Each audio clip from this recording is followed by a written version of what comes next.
entonces el método científico, ¿sí? Ya habíamos visto una partecita, así que vamos a dar un repaso bastante rápido de lo que ya habíamos cubierto. Esperemos que nos alcance el tiempo, ¿ok? Muy bien, entonces, primero que nada, tenemos la definición del método científico, que es un procedimiento que utilizamos para nosotros obtener conocimiento sobre un problema o fenómeno natural, como lo tienen ahí escrito, ¿sí? Básicamente estos son pasos que nosotros seguimos. Han visto que hemos visto diferentes fenómenos físicos, por ejemplo, cuando llueve, cuando caen rayos, diferentes fenómenos físicos que incluso ustedes han dibujado, ¿sí? Eso en la materia de física. Pero igualmente se aplica, porque este método científico se aplica a todas las ramas de la ciencia, ¿sí? Es generalmente lo que se utiliza tanto para química, para física, generalmente se utiliza este método científico, ¿sí? Entonces son bastantes pasos que nosotros Profe, básicamente. no le escucho nada, está bien entrecortado. Es muy probable que sea tu conexión, ¿sí? De cualquier manera, no te preocupes, estoy grabando la clase, así que posteriormente la voy a subir a YouTube en caso de que se hayan perdido algo, lo van a poder ver ahí, ¿ok? Muy bien, entonces básicamente son estos pasos que nosotros seguimos a modo de poder obtener conocimiento sobre algún fenómeno. Cuando vamos a estudiar un fenómeno, tenemos que seguir estos pasos para poder obtener resultados, ¿sí? Entonces, el primer paso que nosotros tenemos es la observación del fenómeno. En este caso, si bien estamos avanzando, estamos en química, he decidido utilizar un ejemplo físico porque es más fácil de comprobar en este caso. Es un poco más sencillo de explicar, puesto que en química tenemos reacciones químicas y diferentes cosas que probablemente no hemos profundizado suficiente como para poder iniciar con un ejemplo químico, ¿sí?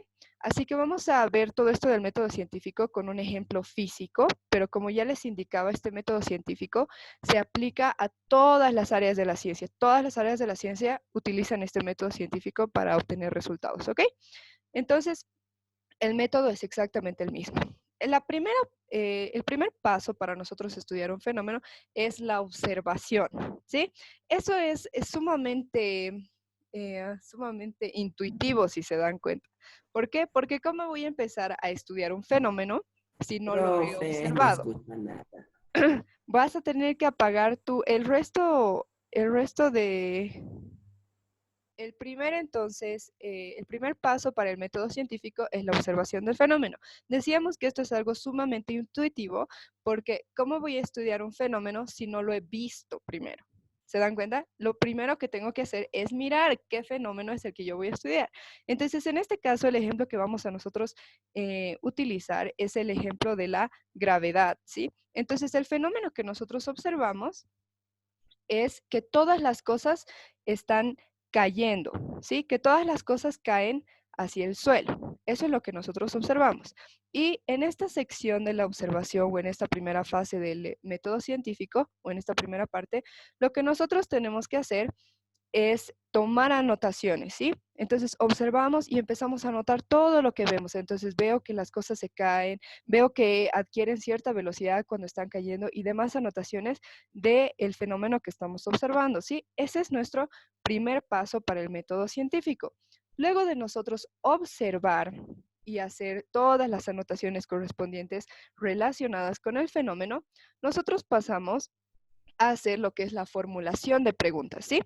Este segundo consiste específicamente en preguntarnos cosas sobre el fenómeno. Entonces yo veo el fenómeno y he hecho varias observaciones y anotaciones.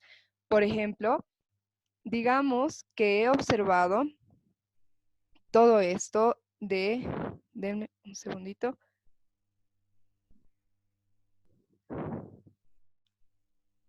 Muy bien. Lo que decíamos de esta segunda parte, de este segundo, de este segundo esta segunda parte de la formulación de preguntas es que primero ya había observado todo lo que era el fenómeno, entonces había observado que caen todas las cosas.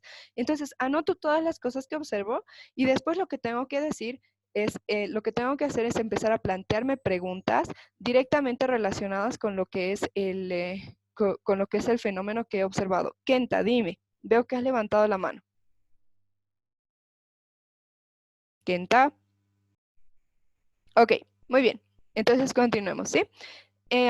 Lo que hacemos es plantearnos preguntas directamente relacionadas con lo que es el fenómeno que nosotros ya hemos observado. Entonces, por ejemplo, me puedo preguntar, ¿por qué caen las cosas? ¿Por qué caen las cosas? Si todas las cosas caen a la misma velocidad, ¿son todas las cosas que caen o es que hay algunas cosas que no caen hacia el suelo cuando las suelto? ¿O cómo es? Entonces aquí me empiezo a preguntar muchas cosas sobre el fenómeno, ¿se dan cuenta?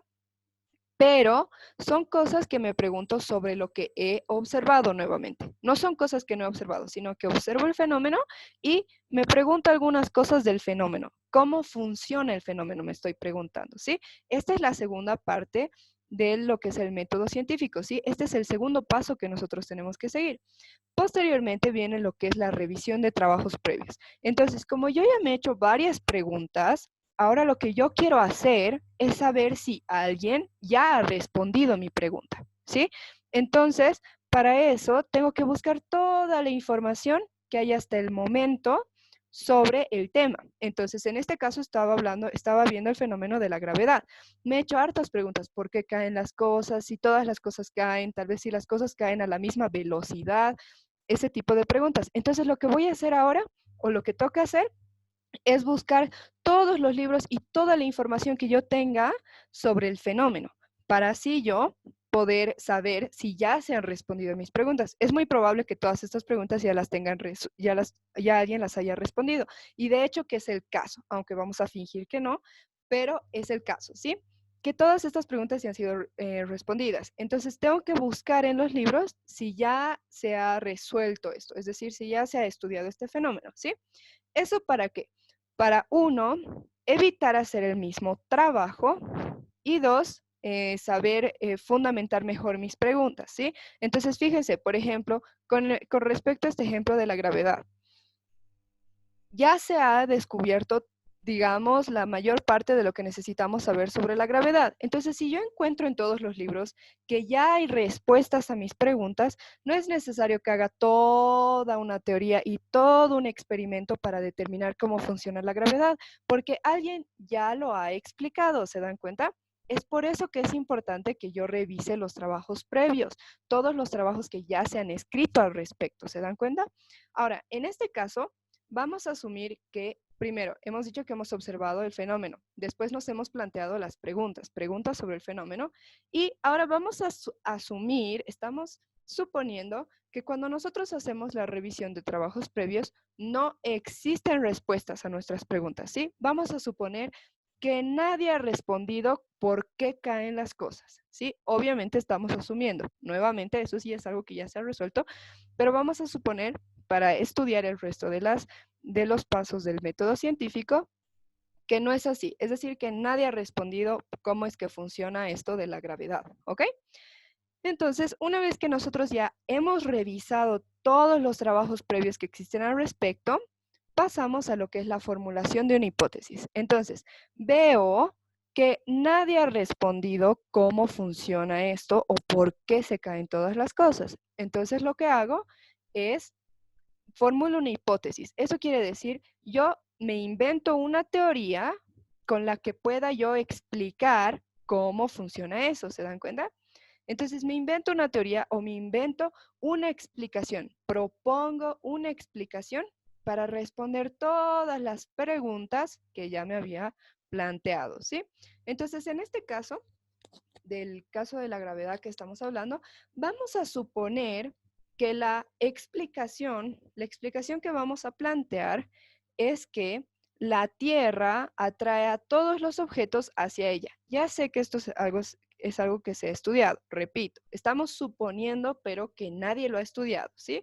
Y estamos suponiendo que ahora en este caso, cuando nosotros vamos a plantear una explicación, la explicación que queremos plantear es esta, que la Tierra atrae a todos los objetos hacia ella, así como pueden ver en este gráfico, todos los objetos los atrae hacia ella con la misma aceleración. ¿Eso qué quiere decir? Que estos caen a la misma velocidad, ¿sí? Esa es mi hipótesis. Eso es lo que yo estoy planteando para explicar el fenómeno que ya he observado y del que ya he planteado preguntas, ¿sí? Esa es la formulación de la hipótesis. Luego de que yo formulo la hipótesis, lo que corresponde hacer es comprobar experimentalmente si lo que yo he dicho aquí, es decir, si mi hipótesis es correcta, si explica bien el fenómeno físico o el fenómeno que estamos estudiando, que puede ser químico, como repito, esto se aplica a todas las ciencias. Entonces, fíjense, en este caso, lo que tengo que hacer es diseñar un experimento para yo poder ver si lo que yo propuse como una explicación funciona, si de verdad explica bien el fenómeno, ¿sí? Entonces, el experimento que nos vamos a plantear en este caso consiste en soltar dos objetos, ¿sí? En soltar dos objetos desde la misma altura, pero con diferentes pesos. Según mi teoría, todos los objetos tienen que caer a la misma velocidad. Eso quiere decir que si yo los suelto al mismo tiempo de una misma altura, ellos van a llegar al suelo o a la mesa, depende hasta dónde los soltemos, pero ellos van a llegar al mismo tiempo. Fíjense, esta llave es mucho más pesada que un clip, ¿verdad? Pero si yo los suelto desde la misma altura, ellos van a llegar al mismo tiempo al piso. Eso es lo que dice mi teoría. Entonces, ahora lo que corresponde es que nosotros verifiquemos esa teoría. Lo que nosotros hemos hecho entonces es lanzar dos objetos, uno pesado y uno liviano, desde una misma altura y hemos visto que los dos llegan al mismo tiempo al suelo o a la mesa. Es decir, que caen al mismo tiempo, chocan al mismo tiempo. Eso significa que la hipótesis, o estamos asumiendo eso, que la hipótesis que yo he planteado de que la Tierra atrae todos los objetos con la misma aceleración, es cierta, es decir, que funciona. Hemos comprobado experimentalmente, es decir, mediante ese experimento que hemos hecho de lanzar los objetos, hemos comprobado mediante ese experimento que nuestra hipótesis, nuestra explicación es correcta, ¿ok? Muy bien, entonces, ahora, luego de que nosotros hayamos hecho este experimento, lo que tenemos que hacer es un control de variables. Por ejemplo, en este caso, lo que hemos dicho era que teníamos que lanzar todos desde la misma altura. ¿Qué pasa si yo lanzo? Ahora quiero que intenten eso nuevamente. ¿Qué pasa si yo lanzo los objetos desde diferentes alturas? Una variable. Entonces, lo que verificamos ya es que si nosotros lanzamos de diferentes alturas, esto ya no funciona. El experimento que hemos planteado no funciona y no llegan al mismo tiempo. Es por eso que es necesario tener cuidado con esta variable. Esta es una variable importante, la altura. Eso por un lado, y también tenemos, por ejemplo, podríamos tener la variable del tiempo. Si lanzo primero uno y después el otro, tampoco van a llegar al piso al mismo tiempo. Entonces, esa es otra variable que es importante escribir, ¿sí? Para que cuando otras personas intenten hacer nuestro experimento, les salga bien. Tenemos que explicarles que tiene que ser desde la misma altura y al mismo tiempo, ¿sí? Para eso es este control de variables, ¿sí? Si no lo especifico, es muy probable que no les salga el experimento y después digan, pero su teoría estaba mal. No funciona su teoría, ¿sí? Así que por eso es importante que les expliquemos qué variables participan del fenómeno, ¿ok? Por último, este es ya el último paso que nosotros tenemos del método científico, ¿sí? Una vez que hayamos comprobado, o a veces no se comprueba la hipótesis, ¿sí? A veces no se comprueba, a veces nos salen resultados negativos, entonces tenemos que decir, ay, nuestra hipótesis era incorrecta, tenemos que decir, ¿ok? Entonces, una vez que nosotros analizamos todas estas cosas, lo que tenemos que hacer es, primero, ver si los experimentos han corroborado la hipótesis, es decir, si nos han mostrado que la hipótesis es correcta. Y en base a eso nosotros escribimos una conclusión. Entonces, fíjense, en nuestro caso, el experimento ha verificado que la hipótesis era correcta. Entonces, mi conclusión va a ser que la hipótesis es correcta. ¿Qué voy a decir en mi conclusión? Que sí, la Tierra atrae a todos los objetos hacia ella con la misma aceleración. Eso es lo que voy a decir en mi conclusión. ¿Por qué? Porque he verificado mi hipótesis. Es decir, mi conclusión es que la hipótesis que yo he planteado es correcta. Y ahora, una vez que ya he planteado, es decir, ya he escrito mis conclusiones, ahora me toca publicarlas, ¿sí? Esta parte es muy importante. Siempre, siempre se publican las conclusiones, ¿sí? Incluso si nuestra hipótesis es incorrecta, nosotros tenemos que publicar nuestras conclusiones. ¿Por qué? Porque otra persona, cuando esté estudiando este mismo fenómeno, se va a fijar en los trabajos previos y ahí va a encontrar nuestro trabajo y va a ver, ya han estudiado, pero esa hipótesis no es correcta. Entonces ya no va a utilizar esa hipótesis, ¿se dan cuenta? Va a buscar otra hipótesis para explicar, porque nosotros ya le hemos dicho, en caso de que no hubiera funcionado, ya le hemos dicho que no funciona. Entonces, esa persona va a utilizar eso para hacer otro tipo de trabajo, ¿se dan cuenta? Entonces, nuestra divulgación y planteamiento de conclusiones es indispensable. Es muy importante que nosotros divulguemos estas conclusiones, ¿sí? ¿Alguien tiene hasta ahí alguna pregunta?